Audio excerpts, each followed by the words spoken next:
네, 할렐루야 샬롬. 우리 기뻐하고 축복하고 인사합니다. 할렐루야 샬롬 샬롬 샬롬 샬롬 샬롬 샬롬. 하나님 사랑합니다. 여러분 주 안에서 사랑합니다. 예, 오늘 부활절 기쁜 2023년 부활의 영광 우리 함께 입술로 고백하고 또 잘못한 거 어제 정말 또 제가 엄청난 하나님 보시고 온전치 못한 그런 잘못을 많이 저질러서 회개하는 시간 잠깐 갔다 보니까 제가 잃어버린 순서들이 좀 있어가지고 좀 그랬습니다. 여러분들 그걸 좀 알려주세요. 오늘 본문 말씀이죠. 그들을 끌어다 공회 앞에 세우니 대제사장이 묻죠. 이래되 우리가 이 이름으로 사람을 가르치지 말라고 얘기했는데 너희들 왜 말을 듣지 않느냐. 그랬더니 뭐라고 대답해요? 베드로와 사도들이 오늘 제목이기도 합니다. 대답하죠. 사람보다 하나님께 순종하는 것이 마땅하니라. 그래서 저는 그 제목 그대로 저는 제목을 말씀을 이제 어떤 말씀을 증거할까 하면서 말씀을 읽으면서 그냥 이게 중심이다 하면 그냥 무조건 저는 그걸 말씀의 제목으로 항상 삼습니다. 사람보다 하나님께 부활하신 주님의 은총이 여러분과 함께 하시기를 주님의 이름으로 축복합니다. 우리 성경 말씀에 나온 베드로와 사도들의 담대한 답변 정말 정답이지 않습니까? 29절이죠. 사람보다 하나님께 순종하는 것이 마땅합니다. 아멘. 아멘입니다. 대제사장을 비롯한 서슬퍼런 성전 권력자들 앞에서 만약에 우리가 그 자리에 있는 베드로와 그 사도들 중에 누구라고 생각을 해보세요. 얼마나 마음이 쫄려가지고 내가 곧 죽을지도 모르는데 말 한마디 잘못하면 그 자리에서 죽인들 누구도 아무도 뭐라고 할 사람이 없죠. 권력자 앞에서 기죽지 않고 당당하게 자신의 믿음을 드러낼 수 있다는 거 멋지죠. 이것은 사람이 할 수 있는 게 아니라 하나님께서 힘을 주시고 능력을 주시고 우리가 입술로 고백할 수 있는 담대함도 주셔야 이렇게 될 수 있다고 저는 생각을 합니다. 원래 이렇지 않았는데 어떻게 이렇게 힘찬 사람으로 변했을까? 하나님의 힘이죠. 오늘 장면을 이해하려면 오후 3시로 오늘 오후 3시로 우리 돌아가 봅니다. 오늘 오후 3시에 베드로와 요한은 기도하기 위해서 성전에 올라가고 있어요. 아름다운 문이라는 미문이죠. 아름다운 문 이름이 그 한문으로 미문이에요. 성문 곁에 태어날 때부터 걷지 못했던 네가 구걸하고 있습니다. 베드로와 요한은 그를 보고 아시죠? 나는 금과 은 내게 없지만 내게 있는 건 너에게 주겠다. 우리 찬양 아까 했죠. 내가 줄 수 있는 거 주겠다. 나사렛 예수 그리스도 이름으로 일어나 걸어라. 그랬더니 그걸 이렇게 세웠지. 놀랍게도 일어나 걷기 시작하죠. 죽은 사람들이 얼마나 놀랬겠어요. 맨날 거기서 구걸하고 일어나지도 못하고 안진뱅이가 벌떡 일어납니다. 베드로는 모든 사람 앞에서 예수 그리스도께서 죽음을 딛고 부활하셨고 그분의 생명을 주관하시는 분이기 때문에 그분의 이름으로 생명이 되살아나는 이적이 일어났다. 이렇게 증언합니다. 이때 사제들과 성전 경비 그 대장과 사도계파 사람들이 나타나죠. 자기들이 죽인 예수가 다시 살아났다고 증언하는 그것에 얼마나 격분을 하겠어요. 붙잡아서 감옥에 가둬버리죠. 이 주님의 부활 승천 이후 첫 번째 박해가 일어납니다. 돌아가신 다음에 이튿날 제사장을 비롯한 유대 지도자들이 모여서 사도들을 신문하죠. 베드로는 예수를 하나님께서 다시 살리셨다고 자신 있게 증언합니다. 성전 지도자들은 사도들에게 예수 이름으로 다시는 말하지 말라. 이게 오늘 본문 내용이에요. 명령을 하죠. 그렇지만 사도들은 백성들 앞에서 계속 기적을 베풀고 예수 그리스도를 증거하죠. 그러자 성전 지도자들은 사도들을 잡아서 다시 감옥에 가둡니다.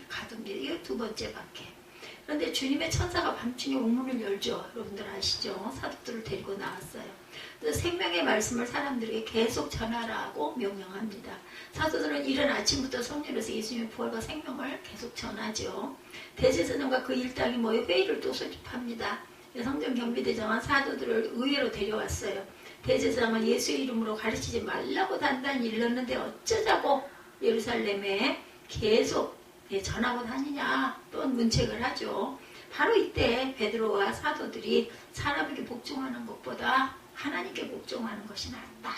당연하지 않아요? 그죠? 복종해야지 않겠느냐고 오히려 거꾸로 반문을 하죠. 대제사장 무리가 주인 예수를 다름 아닌 바로 그들이 섬기는 하나님께서 다시 살리셨다고 증언을 합니다.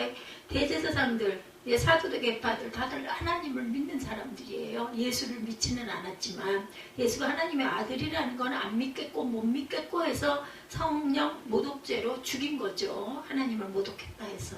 그런데 그러니 하나님께서 그렇게 말씀하셨기 때문에 우리는 복종한다. 다시 살리셨다. 이렇게 증언 당당하게. 뭐 그 자리에서 죽인다 해도 나는 상관없다인 거죠. 왜? 영원한 생명을 받았기 때문에. 우리 일부 예배도 이 말씀 간증하고 증거하다 시간이 좀 늦기는 했습니다만은, 하나님은 예수를 참 지도자고 구세주가 뭐예요? 구원한 주님이라는 거죠. 구세주, 구원했어요. 이스라엘이 회개하고 죄 용서받게 하셨고 당신의 영을 주셨음을 당당하게 이렇게 고백합니다. 여러분들 만약에 내가 그 자리에 있는 누구라면, 베드로 옆에 있는 누구라면 과연 이렇게 할 수 있을까? 할 수 있죠. 아멘. 그 순간 하나님께서 우리에게 힘주시고 두려움을 없애주시고 할 수 있도록 명령하시고 말씀하시면 저는 합니다. 뭐 죽는 그 순간인데 그 순간이 두렵긴 하지만 그 두려움 하나님이 책임지시니까, 없애주시니까 할 수 있어요. 성전 지도자들은 격분해서 사도들을 죽이려고 하죠. 율법교사 가말리엘이 중재하죠. 그들은 사도들을 매질하고 예수의 이름으로 아무 말도 하지 말라고 단단히 명하고 풀어줬어요. 그렇지만 날마다 성전과 이집저집에서 쉬지 않고 예수 그리스도의 그런 그 이심을 증거하고 선포합니다. 왜? 이제 이미 이 제자들이 믿게 된 거예요. 처음에 돌아가시기 전에 그 소리를 수없이 3번이나 하셨을 때는 믿을 수가 없었어요. 이해를 못했어. 근데 정말 살아나신 걸 이제는 알았기 때문에 이제는 할 수 있는 거죠. 그래서 어둠에 갇힌 이들입니다. 이 이야기를 들을 때마다 우리는 사도들을 바로 얼마 전 모습을 제가 지금 말씀드린 것처럼 떠오르죠. 며칠 전까지만 해도 이렇게 담대하게 당당하게 전하지 못했어요. 왜? 믿을 수가 없으니까. 어떻게 사람이 죽었다 살아나냐? 부활이라는 게 도대체 뭐냐? 몰랐던 거죠. 물론 예수님과 함께 갈릴리로 다녔던 3년 동안 아주 힘찬 모습으로 하나님께서 영을 주셔서 아픈 사람도 막 고치고, 그죠? 마귀도 막 쫓아내고, 사탄도 쫓아내고, 뭐 주저앉아 있는 일을 일으켜 세워가지고 안전뱅이를 걷게도 만들고, 이런 거 하면서 얼마나 신났겠어요. 예수의 이름으로, 하나님의 이름으로 막, 그죠? 능력을 행하고 다녔는데, 예수님을 위해서 죽으러 가자고 외치기도 했어요. 우리가 대신 죽으러 가자. 예수께서 실제 체포되던 순간까지만 하더라도 베드로는 칼을 뽑아서 누구의 귀? 말고의 귀, 그죠? 대제사장 종 말고의 귀를 잘라버리기까지 했습니다. 근데 이게 무슨 일이에요? 예수께서 고분고분 무력하게 잡혀가셨고 제자들은 모두 귀가 완전히 죽었고 베드로는 쳤다고 울기 전에 3번이나 예수가 하나님의 아들이라는 걸 나는 모른다 이렇게 부인을 했어요. 그 사람들은 모른다. 예수가 십자가에 돌아가시고 난 후에는 더욱더 극심한 두려움에 시달립니다. 어떻게 그렇게 아무런 저것도 없이 그냥 보통 사람처럼 그냥 죽었잖아요. 보기에 눈으로 볼 때는. 그리고 두려움에 시달립니다. 스승을 지키지 못했다는 자책과 아무런 힘이 없는 자신들의 처지가 또한 원망스럽기도 했고, 흔히 이때 그 제자들을 배신자다 우리가 이렇게 여기죠. 믿지 않고 다 고향으로 이제 고기나 잡아 먹어야 되겠다고 돌아가죠. 돌아가는 길에 나중에 두 제자에게 나타나는 그런 사건이 일어나기도 합니다. 당시 제자들의 마음을 헤아려 보면 자기들이 예수에게 버림을 받았다고 여겼을지도 몰라요. 그들은 예수께서 하늘 군대를 데려다가 로마 제국을 정복을 하고 탁하니 우리들의 세상을 좀 만들어 주셔서 우리가 정말 박해받지 않고 편하게 살 수 있는 그런 왕으로 군림하실 수 있을 거라고 생각하고 추앙하고 떠받들고 다녔는데 뭐야 너무 허무하게 그냥 정말 아무 또 이적도 안 일어나고 막 하늘에서 우르릉 꽝꽝 번개가 치고 뇌성이 치고 막 그죠? 다 그 제사장들의 그 일당들이 다 죽어버리고 예수님은 밧줄이 풀려나가지고 다 못 박히신 것에서 일어나고 깨끗한 몸이 돼가지고 했으면 얼마나 통쾌하겠어요. 그걸 바랐는데 하나도 안 일어나. 그런 일은 안 일어나죠. 하늘도 깜깜해지죠. 그죠? 막 비바람이 치고 그런 그 아주 무서운 그런 건 일어났지만 예수님은 여전히 축 늘어져 갖고 돌아가셨죠. 그러실 능력이 충분히 넘치는 분인데 왜냐면 우리도 제자들도 이적을 행했잖아요. 그죠?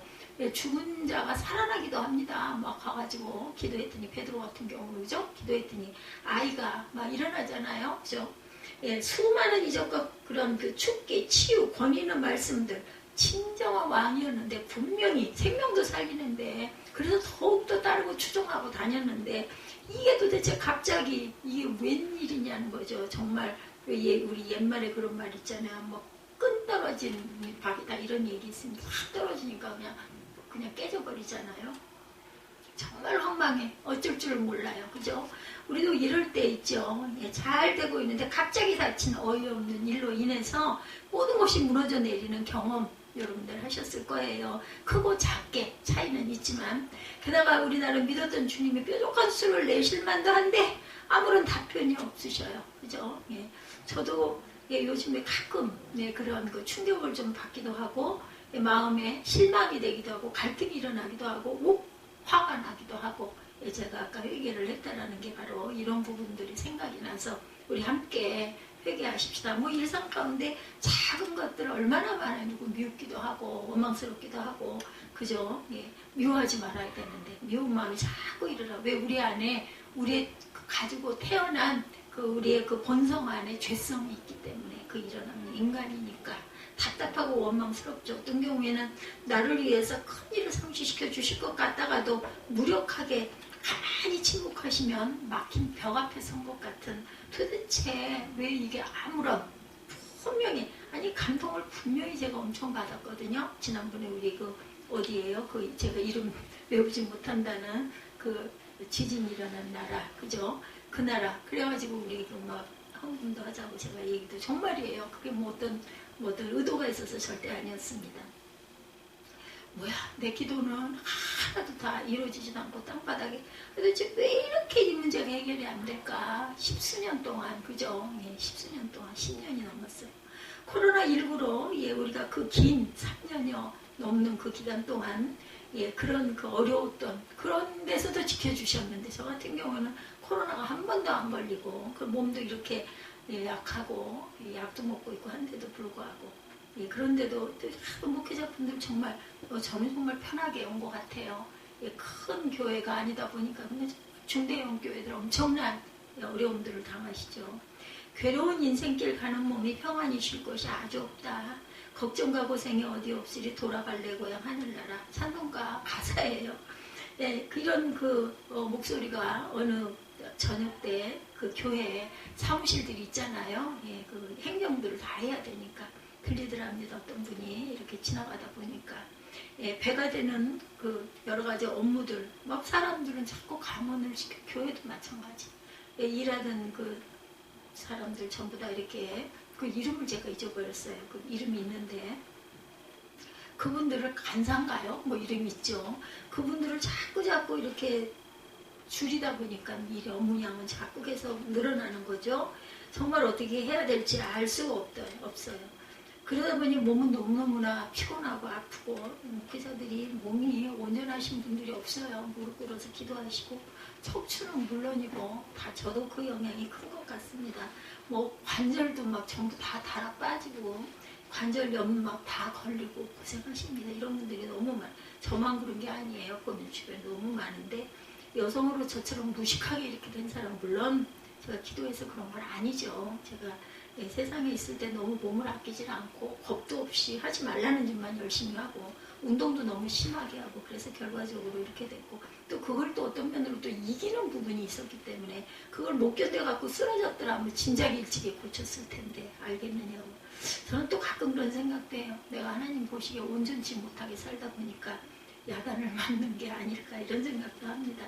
그건 이제 하늘나라에 가면 아마 아버지가 알려주실 것 같아요. 네가 이러이러한 삶을 살았기 때문에 네가 올 즈음에 이렇게 엄청난 육신의 고통도 있었던 거 너 아느냐? 라고 말하시지는 않을까? 제 생각에 그런 생각도 합니다. 잘못한 게 너무나 많죠.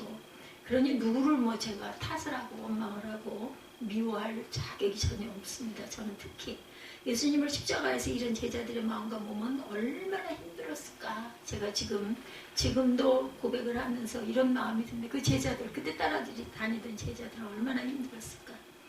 예, 아주 그냥 아주 힘들게 그렇게 그 고백을 하면서 정말 주님 이렇게까지 하실 겁니까? 나 좀 얼른 데려가세요. 이런 마음들이 일어나는 어려움 당하시니까. 제가 이거는 이제 제 얘기가 아니라 어떤 분의 이야기를 제가 여기 올려서 발표를 했습니다. 너무나 힘들었대요. 여러 가지 교회 일을 하는 것도 너무나 힘들고 막 정말 배가가 되는 업무와 그 허전함, 상실감, 지지받지 못하는 외로움, 불투명한 앞날. 요즘에 우리 교육자들이 아주 왕좌왕 어려움이 많다고 합니다. 아니 생활은 해야 되잖아. 가족을 부양을 해야 되는데 이런 부분들의 그 비용도 나오질 않다고 그런 교회가 너무나 많다 보니까 어떻게 할 수가 없는 거예요. 그 예배 안 드릴 수도 없고 그죠? 다른 어디 나가가지고 막노동 그래서 뭐 그 아르바이트를 한다고 택배 일들을 많이 하신다고 그래요. 대리 운전 밤에 이런 것도 많이 하시고 육신 이곳저곳에서는 여러 군데에서 막 병원을 다닐 정도로 어려움도 막 있고 그래서 그렇게 기도했다는 거죠. 저 좀 얼른 데려가세요. 저도 너무나 고통스러울 때 어떻게 할 줄을 모르겠을 때는 이 마음이 절로 일어납니다. 그럼에도 불구하고 정말 하루하루를 일상을 평강 가운데 그래도 그런 부분이 없지 않아 있지만 저는 아마 100% 중에서 한 20%, 30% 근데 아마 이분은 대단했던 것 같아요. 진짜 정말 얼른 좀 가주세요. 동시에 중심을 잃지 않게 붙들어 주십시오 하고 늘 기도가 이랬다 저랬다 엎치락뒤치락했다고 합니다. 예수님을 십자가에서 잃은 제자들의 마음과 몸은 얼마나 힘들겠나 이 생각을 했대요. 부활절 그 전에 예수님 십자가에서 잃었을 때 그 정말 길지 않은 기간이니 얼마나 다행히 2박 3일이죠. 결국은 그대로 받아들여 주신대. 정말 어렵게 제자들은 예수께서 부활하셨다는 소식을 나중에 듣게 되죠. 여러 날이 아니니 얼마나 망정인가. 저는 지금 그 시대의 그때를 생각을 해봅니다. 직접 무덤으로 달려가서 빈 무덤까지 확인을 했어. 이게 도대체 어떻게 된 거야, 그죠? 그 누가 여인들이 향품 가지고 가가지고 그걸 좀 넣어드리려고 갔더니 빈 무덤에 앞에 돌은 옆으로 굴려져 있고 안에 옷은 성인은 개져 있고 예수님은 온데간데 없고 그러고는 막 어리둥절해서 찾고 있는데 빛이 보이는 거예요. 천사가 왜 산자를 죽은 자 가운데서 찾느냐. 제가 아까 서두에 그 정사음의 기도입니다. 그게 일부 본문이었기 때문에 제가 그걸 그대로 여러분들에게 이따 우리 또 성경 읽겠지만 읽어드린 거예요. 기가 막힌 거죠. 예수님을 십자가 잃은 제자들의 마음 얼마나 기가 막혔을까. 빈 무덤까지 확인을 했어. 도대체 이 사태가 웬일일까 제자들이 알 수가 없어요. 성전법에 허용되지 않은 십자가 사형을 관찰했던 성전 세력은 여전히 신경들을 쓰고 언제 스승처럼 반역자로 우리가 몰려서 죽임을 또 똑같은 십자가형을 당할지는 모른다는 두려움에 떱니다. 그들은 문을 굳게 닫아 걸고 모여들었어요. 다들. 바로 그것에 부활하신 예수님이 나타나시죠. 마태복음 8장 26절에 보면은 나타나서 예수님은 그들을 탓하거나 나무라지 않아요. 예전에 그랬던 것처럼 이 믿음이 작은 자들아 한탄하지도 않으십니다. 오히려 그들에게 샬롬, 안녕이죠. 안녕. 우리 맨날 이 서두에 저는 글쎄요. 제 뒤에 누가 이 교회를 심호하게 될지 아니면 뭐 이곳 아닌 다른 데서 또 이렇게 섬기는 그런 목회자가 될지 알 수 없지만 인사는 저는 샬롬 이상은 없다고 생각을 합니다. 여러 번 아무리 생각을 해봐도 다른 인사가 저는 필요 없을 것 같아요. 예수님이 그 부활하셔서 처음 제자들에게 나타나셔서 하신 인사가 샬롬이에요. 평안하냐 이런 뜻이죠. 평안 속에 샬롬 속에는 순종이라는 뜻이 담겨져 있다는 것 잊지 마시기 바랍니다. 우리가 샬롬 할 때는 하나님의 말씀에 제가 순종합니다. 하나님을 믿습니다. 이런 기도가 들어있다라는 것 짧은 샬롬 두 자이지만 있습니다. 그리고 유령이 출현했다고 오해할까 봐서 자신의 상처난 손과 옆구리 보여주시죠. 여러분들 내용 다 아시죠. 빈 무덤을 확인하고도 여전히 부활을 깨달지 못하고 있던 이들을 위한 배려를 예수님이 하십니다. 예수님은 다시 한번 평화의 인사 샬롬을 말씀하시고는 살아계실 때처럼 제자들을 파송하시죠. 그냥 보내시지는 않으셨어요. 그들을 뒤덮고 있던 모든 어두움, 울적함, 망연자살, 그 아주 쭉 처져 있던 마음들 이런 것들을 새 기운을 불어넣으시듯 어떻게 했어요? 후 하고 숨을 내쉬면서 성령을 받으라 이렇게 말씀하시죠. 성령 받으라. 그렇기 때문에 성령은요, 사모하는 사람들에게 주셔요. 그래서 인정합니다, 환영합니다, 모셔드립니다. 아주 쉬운 말로 풀어서 조 목사님이 살아 계실 때 항상 이렇게 인정합니다, 환영합니다, 모셔드립니다. 이런 마음같이 된 사람에게만 성령을 주시고 이게 뭐야? 뭐 이상해. 이런 생각을 하는 사람에게는 임하지 않는다는 거. 임하게 아무리 기도를 하고 안수를 해도 이런 분들은 빳빳해가지고 절대로 도와지질 않아요. 그래서 목회하시는 분들 중에도 방언 기도 못하시는 분들이 많아요. 그렇다고 해서 그분에게 성령이 임하시지 않은 건 아니겠죠. 표적 방언이니까, 그죠? 마음에, 하나님 사랑하는 마음이 임한 분들도 성령 받으신 거예요. 저는 그렇게 믿습니다. 제가 뭐 신학을 깊이 공부하진 않았지만 분명한 것은 방언을 못하시는 어떤 자신의 그 자아가 너무 강하고 이게 뭐야 이런 선입견 가지신 분들 있죠. 이런 경우에는 아무리 나도 방언을 좀 받아 한참 그 방언이 유행할 때 정말 방언 받으려고 일부러 기도원에 가시기도 하고 그런 방언 기도하는 그런 모임에 함께 참여해서 방언을 좀 나도 좀 해보려고 무척 애를 쓰셨던 분들도 많아요. 근데 결국 못 받으신 분도 있다는 거죠. 근데 저는 꼭이 그럴 필요는 없다고 생각을 합니다. 마음 안에 하나님 사랑하는 마음, 또한 성경을 그대로 믿는 마음만 있다면 성령 받으신 거죠. 이런 분들도. 제자들은 어쩔 줄을 몰랐죠. 시신을 도둑맞은 게 아니라 정말 다시 살아나셨다니 여전히 제자들을 끝까지 아끼고 사랑하시는 음성을 들으며 그들에게 뭐가 왔겠어요? 확신과 기쁨과 평화가 가득 찼겠죠. 그 순간. 공교롭게도 그 자리에 누가 없었어요? 도마가 없었어요. 도마는 부활을 믿을 수가 없었습니다. 나중에 얘기를 듣죠. 자기 눈으로 보고 손으로 만져보기 전에는 나는 믿을 수가 없다. 그렇게 얘기하죠. 예수님이 도마의 이 마음도 역시 그냥 그대로 받아들여 주시죠. 그를 위해서 다시 나타나시죠. 그래서 인사도 하고 도마에게 당신의 상처를 만져봐라 하고 내미시죠. 오직 자기만을 위해 다시 태어나신 예수님을 보며 도마는 나타나신 예수님을 보며 얼마나 감격이 됐겠어요. 부끄럽기도 했을 것이고, 그죠? 내가 믿나이다 하죠. 도마는 스승 예수의 부활을 믿고 하나님께서 예수를 다시 살리셨음을 분명히 보았어요. 특별한 계시의 순간입니다. 이 도마 제자 하나를 위해서 예수님이 다시 오셔서 샬롬 하면서 상처나신 못자국이 있는 이 손바닥 만져봐라. 내 옆구리 창이 들어갔던 이곳도 손을 넣어보라. 야단치시지 않았어요. 확인해보려 하고. 예수는 위대한 스승일 뿐 아니라 다름 아닌 하나님의 아들이심을 믿게 되고 입술로 고백하죠. 도마가. 이제 그분이 주시는 참 생명을 받았어요. 그는 이전과는 다른 생명이 된 거예요. 이 순간. 그 전까지는 그럴까? 왜냐면 기적과 표적이 자꾸 일어나니까. 그죠? 그 귀신도 쫓겨나가고 안전병이가 일어나기도 하고, 그죠? 장님이 눈을 뜨기도 하고, 이런 일들이 일어나니까 뭐가 있기는 있는데 어떻게 죽었다 살아나? 이거였던 거죠. 근데 이제 정말 믿게 된 거예요.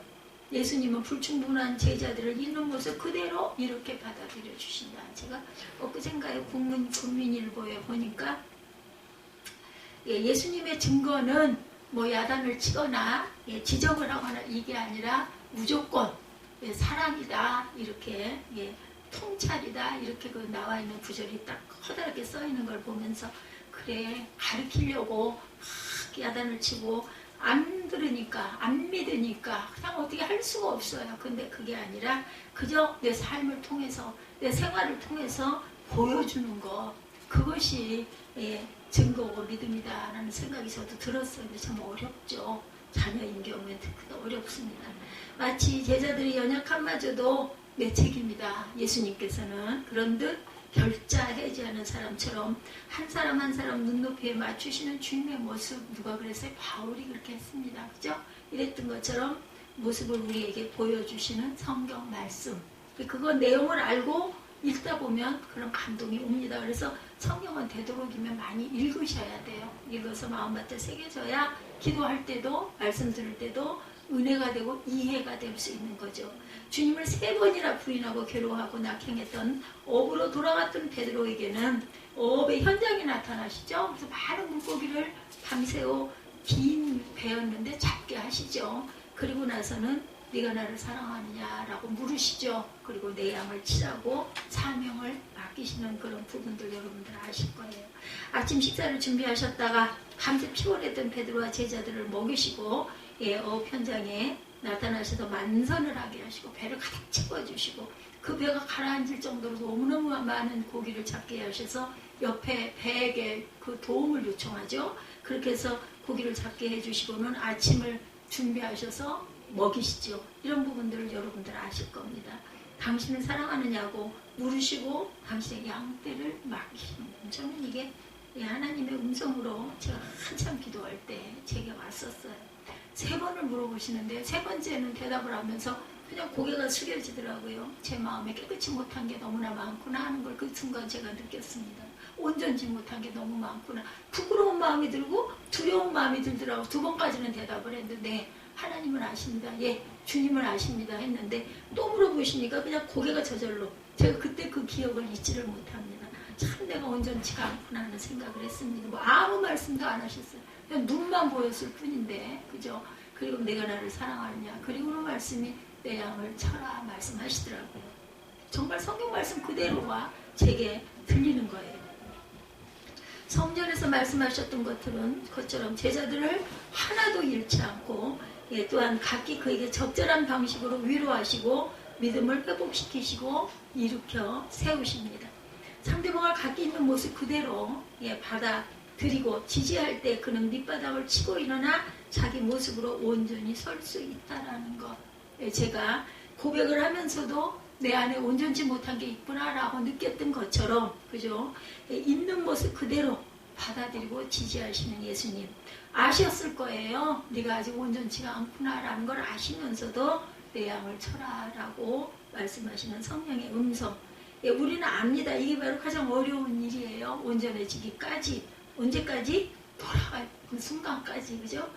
부모와 자식 간에도 어제도 제가 아들한테 잘못을 좀 했습니다만은 참 말을 조심해야겠다는 생각을 저도 어제 했습니다. 부부 간에도 동료들 간에도 그죠? 이렇게 정말 서로가 서로를 인정하면서 잘 받아들여야 줘야 한다는 것을 너무나 잘 알면서도 때로는 내 욕심이 앞서가고 내 염려가 앞서서 가고 상대방을 향한 나의 믿음이 부족해서라는 것을 늘 느끼고 어떤 상황 속에서 늘 실패를 거듭하죠.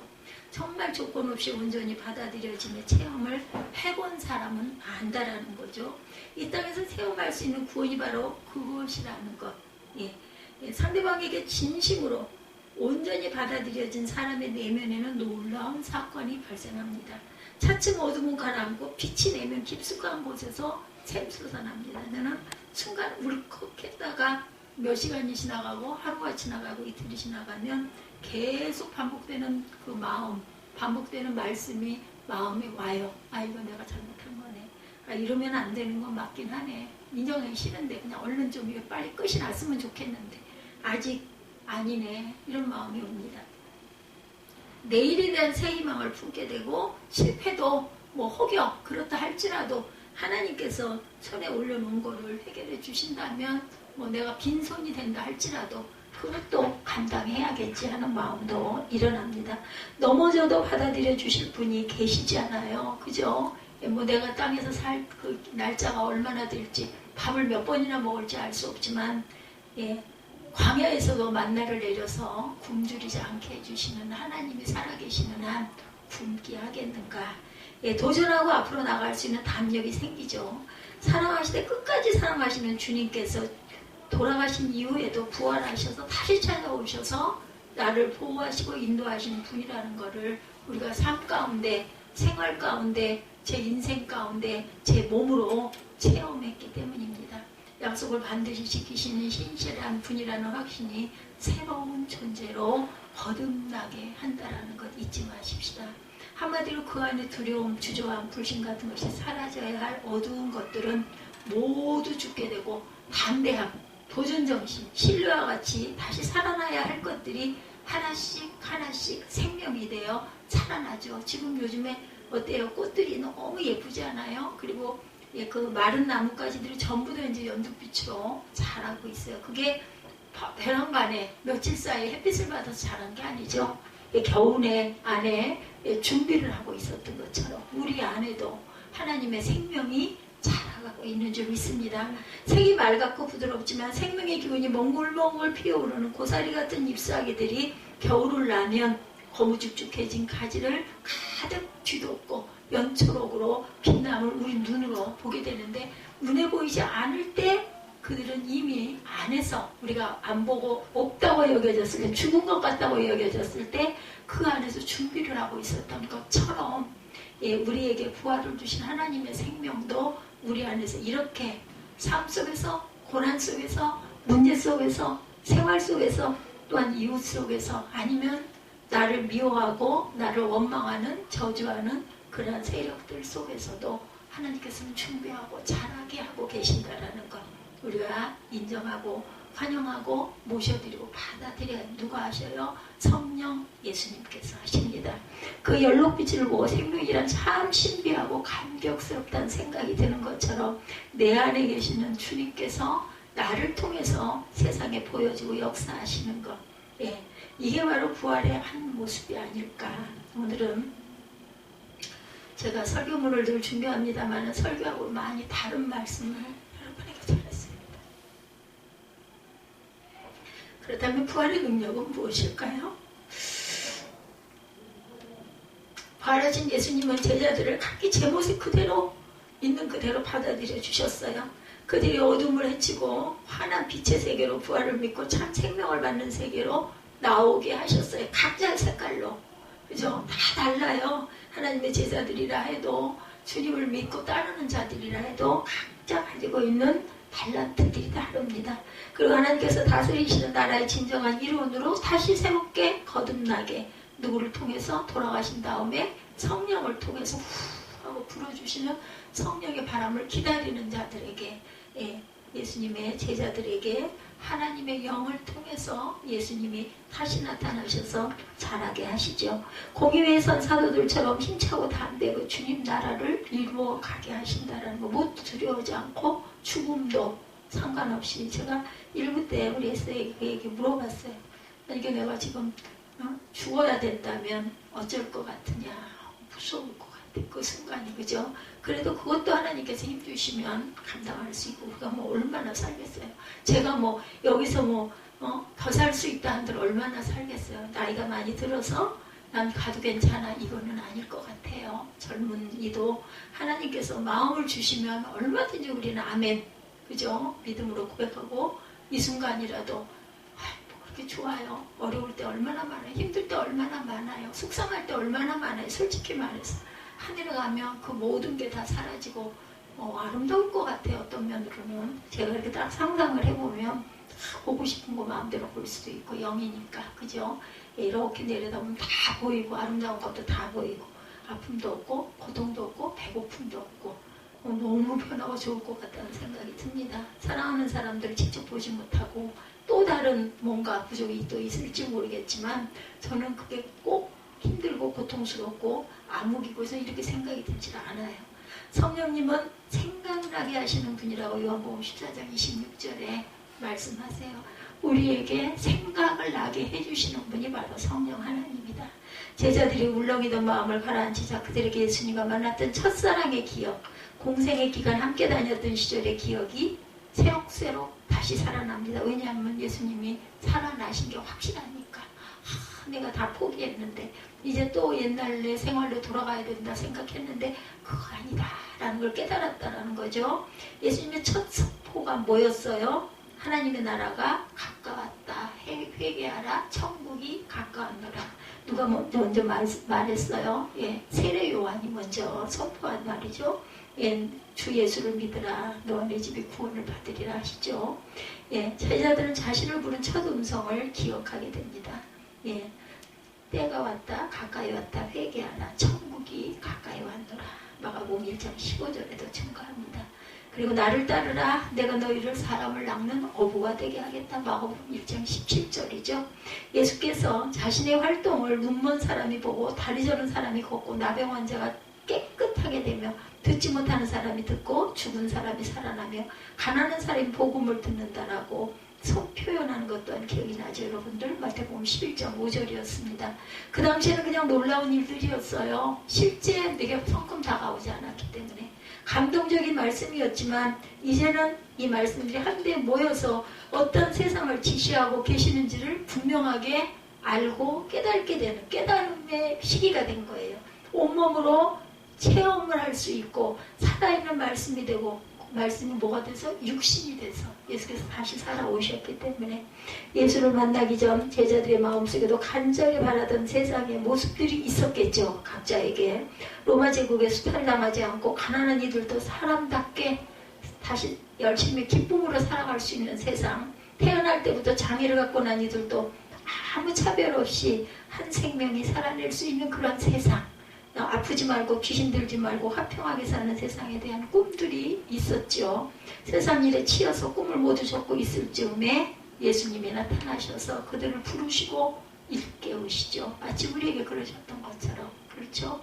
다만 그 아름다운 세상으로 가는 방법이 로마 제국의 방식, 무력과 권력과 재력을 휘두르는 방식이 아니라는 것을 뒤늦게 깨달았어요. 이들을 다 밟아줬으면 좋겠죠. 로마 제국 망해서 무너뜨려버리고 예수님이 왕이 되셔서 우리가 좀 자유롭고 부유하게 평안하게 아픔도 없이 눈물도 없이 살기를 원했는데 그 방법이 아니라 십자가에 돌아가심을 통해서 부활의 영광으로 오신 것. 그러니까 우리가 바라는, 우리가 생각했던, 우리가 상상하는 것과는 다른 그러한 부활의 영광이죠. 사랑과 희생과 포용과 공감과 화해의 일, 바로 예수님의 길이라는 것. 그렇기 때문에 우리가 또한 사랑과 희생과 포용과 또한 그 공감과 화해의 길을 꼭 가야 한다라는 것. 예수님은 지난 3년 동안 애써 그걸 몸소 보여주신 거예요. 살아계실 동안. 제자들은 이제 다 생각이 납니다. 불충한 자신들을 온전히 받아들여 주신 주님의 사랑과 은혜를 품고 실패의 두려움 없이 그분의 나라를 힘차게 이제는 이루어가기만 하면 되겠구나. 확신이 쓴 거죠. 부활은 예전의 삶으로 회귀되는 것이 결코 아니라는 거예요. 새로운 차원의 삶으로 나아가는 길, 그 길 가운데 장애물이 있더라도 두려워하지 않을 것은 바로 부활하신 주님이 나와 함께 임마누엘이죠. 하시기 때문이다.